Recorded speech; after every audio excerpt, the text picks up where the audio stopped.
Hey, it's Matthew Cudmore with Story Behind the Stone, where we spotlight service, sacrifice, and story. We're connecting you to the past and the most interesting individuals working in commemoration of veterans' causes around the world. Today is a very special episode with Scott Smith with the Royal Parks. It's headquartered in London, United Kingdom. It looks after some of the most interesting parks in one of the most interesting cities in the world. If you've had the chance to walk through any of them, I think you'll know when I say that these are very special places, and there are surprising links to military service, commemoration, and wartime Britain, which we get into in today's episode with Scott. We were so thrilled to welcome him to the podcast. Scott, I hope you come back. Really enjoyed the conversation. Lots to listen to today. Thanks for tuning in.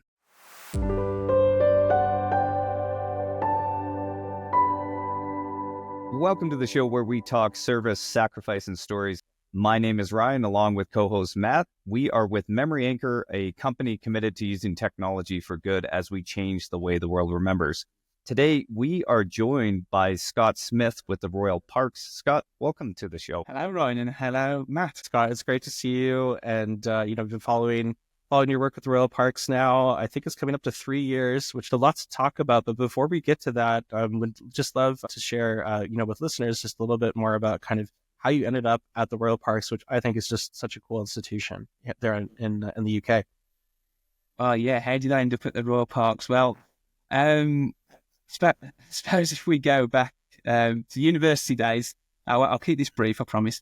I actually undertook a sports journalism degree when I was at university and came out of there in 2008 and then wrote football programs and worked freelance for a while, and then got into the newspaper industry, working for a title called the Cannock Mercury, which was my hometown. So I was covering my hometown patch and absolutely loved that.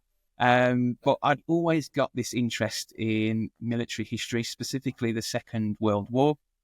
And in 2016, I applied for a job with the Commonwealth War Graves Commission, never thinking that I would get it. And this was to be a sort of digital assistant, working in social media. And in the space of a week, my life changed rapidly from going to the interview to being accepted to then having to realise that I'm going to move 100 miles away from my home in Cannock to Maidenhead. But it was the best move that I ever made because I had 6 glorious years at the War Graves Commission. But then time came for a change, and I saw the job as social media manager at the Royal Parks be advertised, and I thought it was time for a new challenge. Again, something that really interested me. It had that history and heritage angle, as well as being outside in open space. And I went for it, and here we are, almost 3 years later. I've had a wonderful time so far, and I've got many years to come. And the Royal Parks is actually a charity, and we've been a charity since 2017. Obviously, the parks themselves have got hundreds of years worth of history. But as an organisation, we're still relatively young in many senses. But we are responsible for 8 royal parks within London. And so those are Bushy Park, Richmond Park, Greenwich Park, the Regent's Park, Kensington Gardens, Hyde Park, St James's Park, the Green Park, and also 2 further spaces, those being Brompton Cemetery and Victoria Tower Gardens. So we've got quite a breadth there, and really my job is to make sure we help promote all of those spaces equally. No, that's awesome. Like, what a career arc so far, and I love that. CWGC we're very fond of, and to end up at the Royal Parks. I'm interested. Like, what's the favorite part of your job? What do you love most about working with the Royal Parks? I would have to admit that I do love the big ceremonial events that take place in the parks. I've always loved events, and being in social media means that you can cover these in a certain way. and you can see your work that's coming from your fingertips literally being spread far and wide around the world a lot of the time, which is amazing. And some of our events obviously get huge coverage, but I also enjoy the smaller events as well. But in the 3 years that I've been here, we had the Platinum Jubilee, Queen Elizabeth II's funeral, and also the coronation of King Charles. So 3 years that are three events that have been massive. But I would say as well, I only said to my manager last week that just getting out and about within the parks as well, because they are such wonderful and green spaces in London, and just being able to get out there and enjoy what's there to see. And really, when you stand in the middle of Hyde Park, you could be in any woodland in the UK. It is amazing, really. Well, I love that. I think it was 2 years ago or more than that now. It was in May. I found myself down in London visiting with the Commonwealth War Graves Commission.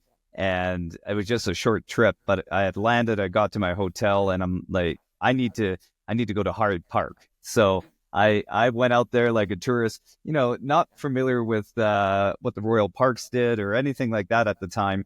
And it was just an amazing park. I just was walking through and I'm like, look at there's a little pet cemetery I saw. I'm like, that's interesting. That was really, and then I just wandered in these amazing fountains. And then what's just stunning though is like, as you're walking, just how the landscape changes, and there's a monument, and in the back, and as an ignorant tourist, I don't know what I'm looking at, but like there's a big castle-like building over there, and I was just really taken by just the beauty and the cultivation and the monuments and the history, and what a cool job that must be to be part of that.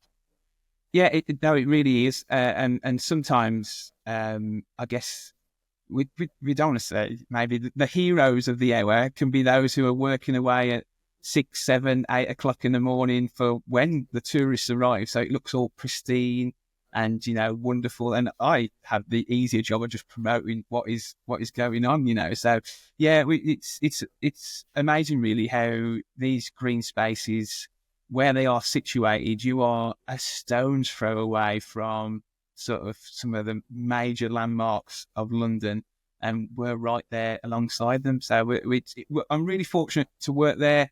I'm really fortunate that where the office spaces are, to be able to get out at lunchtime each day if you want and just take a stroll around one of the parks is fantastic. And you're always seeing something different. And Ryan, you're not the only one who's always learning new stuff as well, because when you walk around the parks, you always spot something different. Curious, like if someone is in town, let's say in London, and I know you have many different parks, but what would be that one place you'd recommend someone to go? I've got to be careful here in case all the park managers listen to this podcast, in case they get some... We can do a top three. We'll negotiate a top three.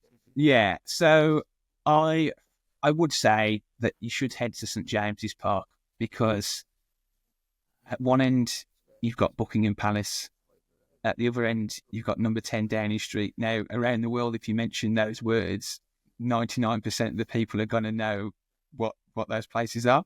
So, and right in the middle between them both is St James's Park, and there you can take in the greenery, but you can also look up the Mall. This area that's so synonymous with pageantry. So that's one. Then I would head out to probably Bushy Park. Again, it's such a large, vast area that's just lots going on. But also lots of tranquil moments as well.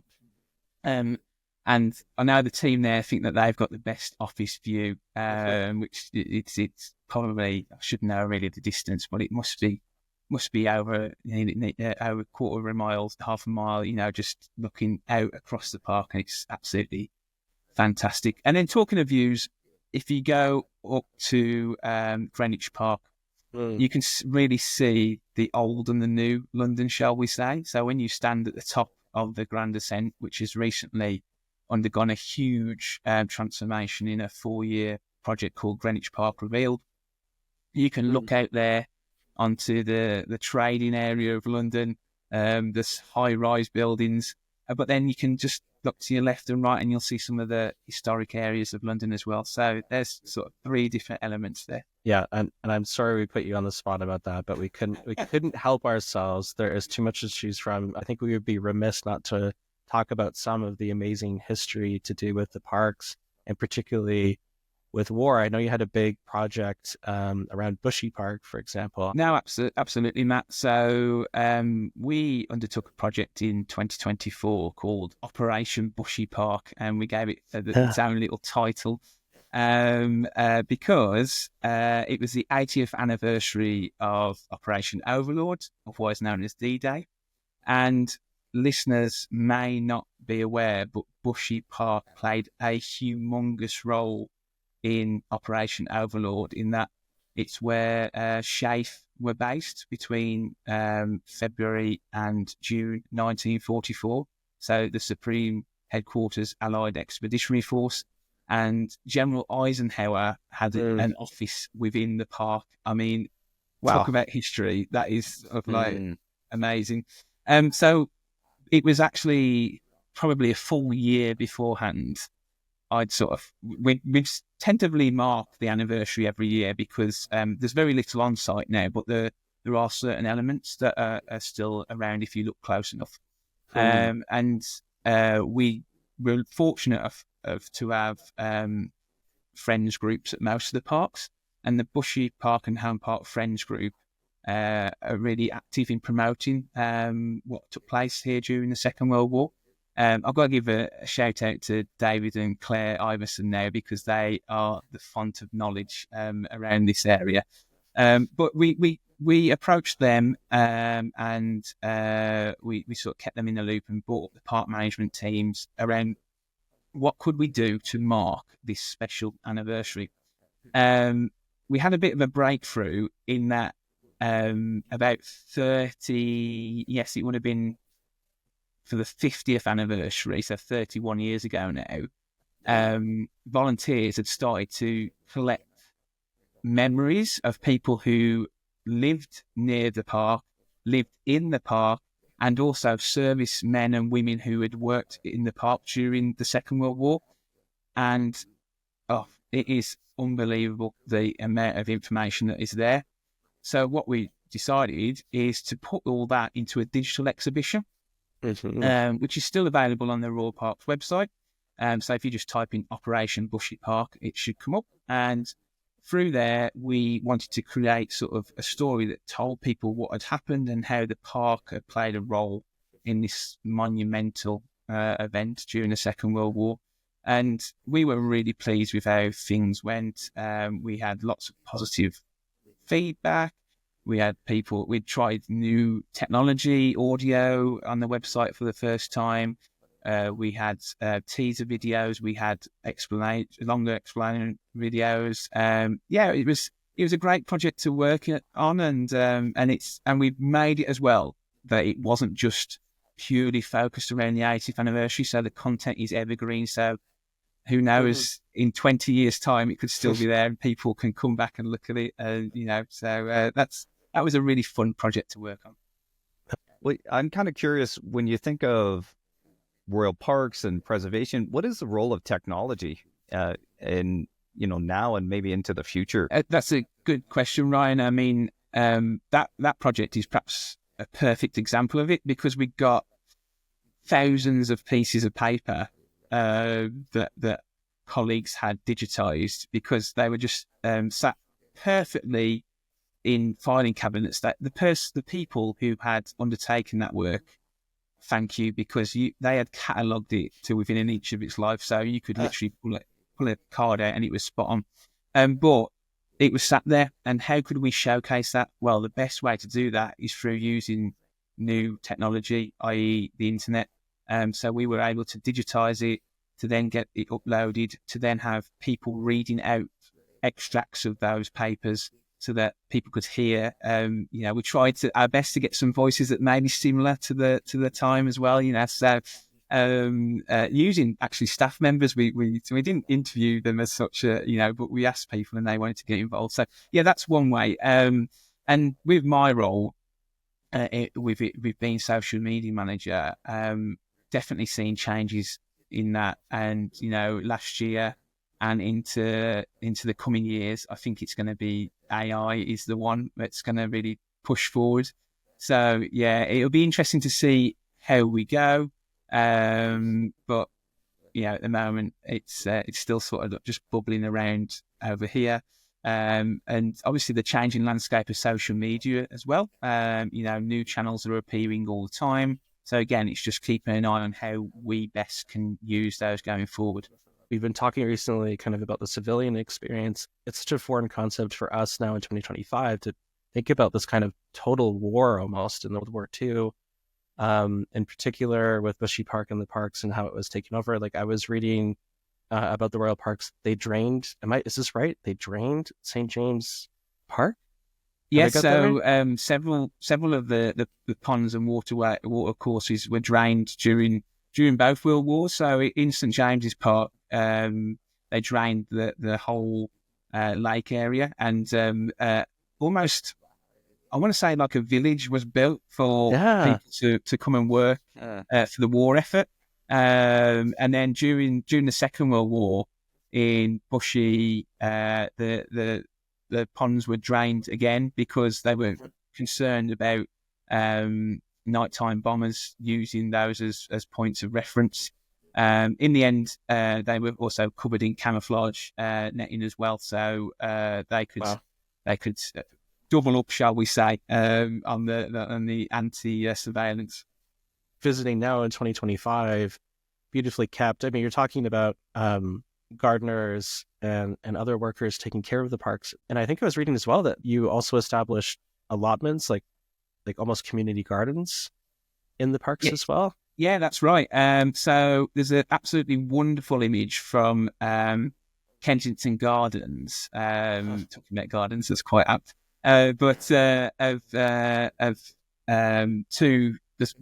image, I can see it now. It's actually on the Imperial War Museum sort of collection. So if you sort of head there and type in Kensington Gardens allotments, you will find this, and it's of two people sort of tended. It's set up, but they actually did it there, and you've got the allotments area, and then in the background you can see the Albert Memorial, and it's mind-blowing really to think. And I often wonder when I'm down those areas, I wonder if there's anything still sort of just lurking around. Just a parsnip, just yeah, absolutely. But a lot of the parks, Greenwich was used for similar, Hyde as well, and then there's the small subject of the air raid shelters, because nearly all the parks had air raid shelters put in as well because the population needed somewhere to go.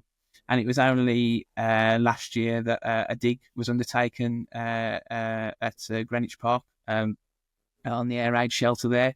And that was, to see that was only probably 2 feet underground from where he was stood.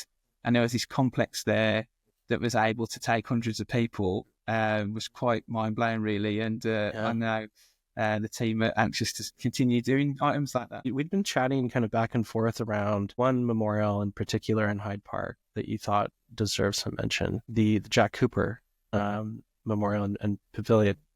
Yeah. This is sort of a memorial that I should imagine hundreds, if not thousands, of people walk past every day. Hundreds of thousands of people walk past every year, and they may not even spot it. So if you were to head to the Serpentine Lido Pavilion Cafe to get it sounds like quite a strange connection, but to grab a drink and a piece of cake in Hyde Park, then just as you go in through the entrance on the wall, there is a memorial to Captain Jack Oliver Cooper, and it's not very big at all. So people probably do miss it.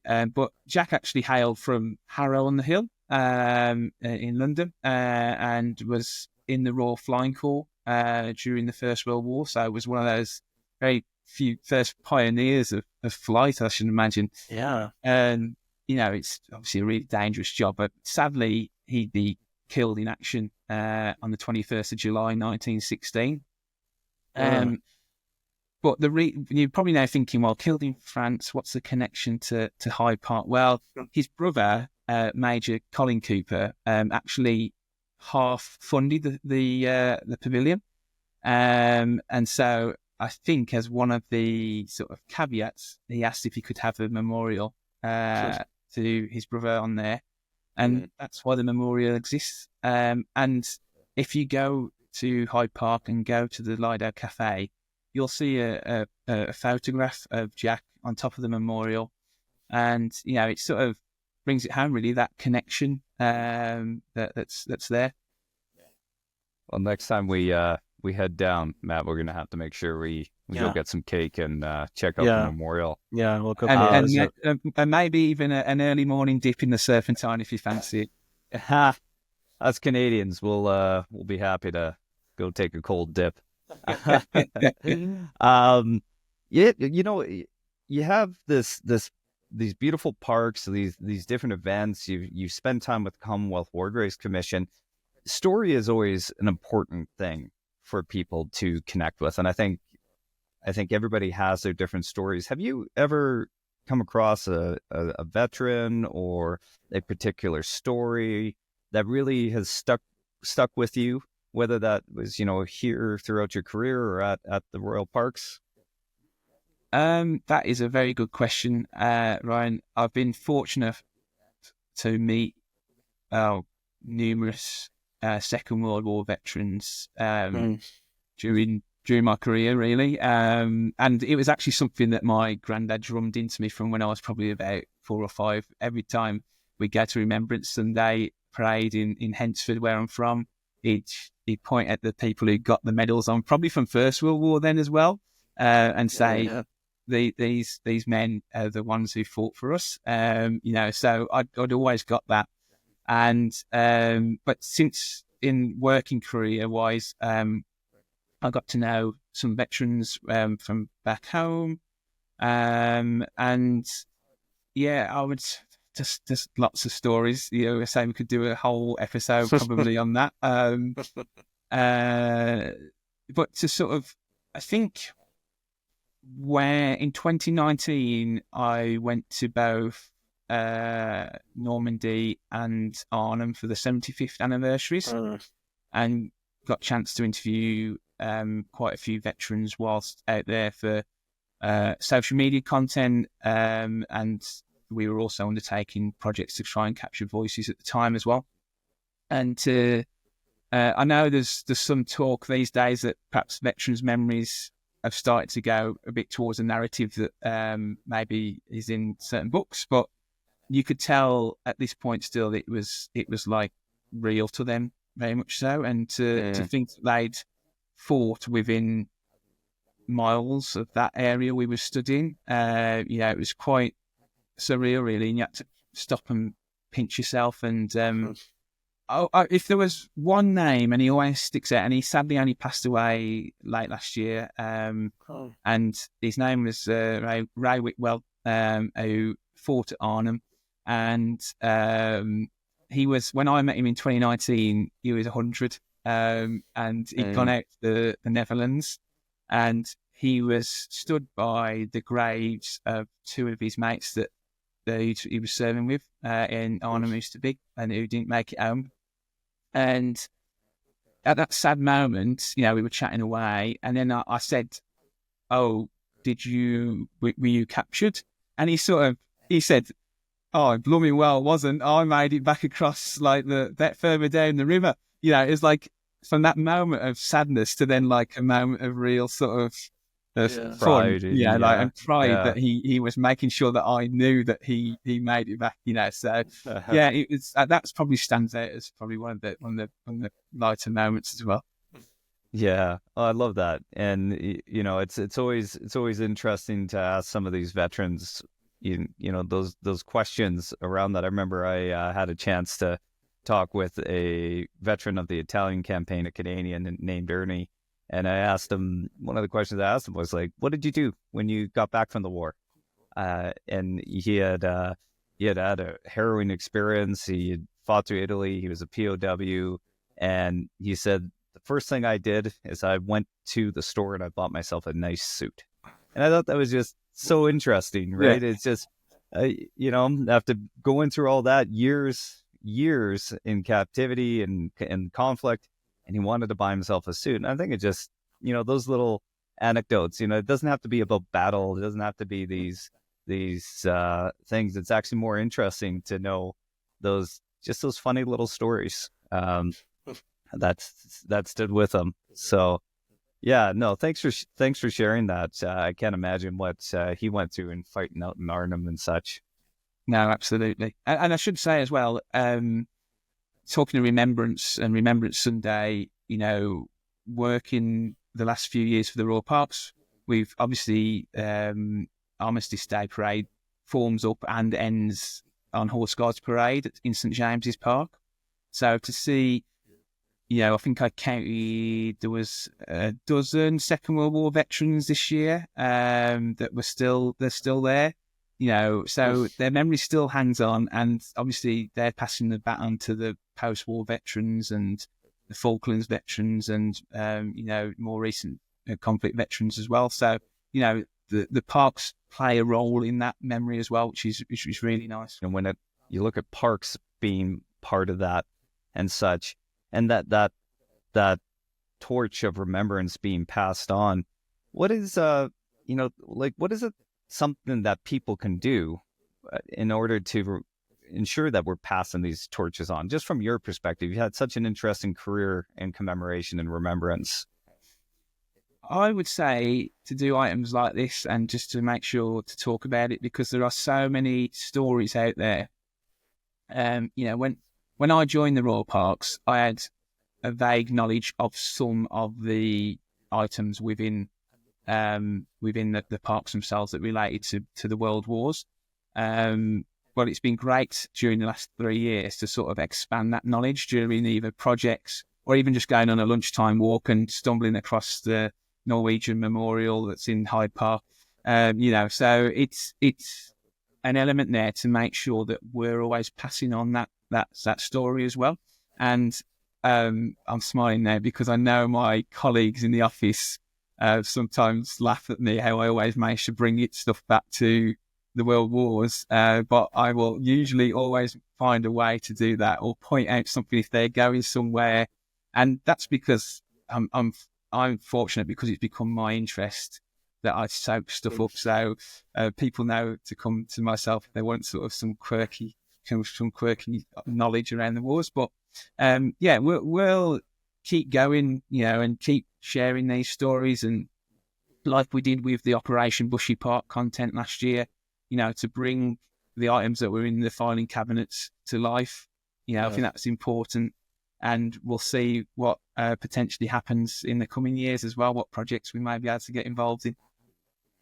Given that intrigue that you have and your colleagues would, kind of tease you a little bit, I love this question that Matt often will ask is, like, if you were going to give someone a book on history, like what is that book that you would recommend or give to a friend?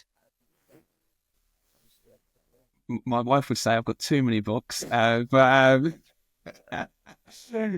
what? That is a great question. I mean, what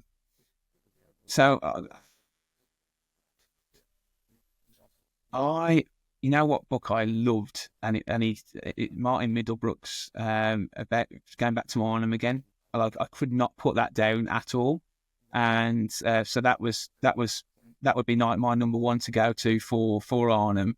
And I know he's done obviously the First World War version on the Somme as well, which I've not had a chance to read yet.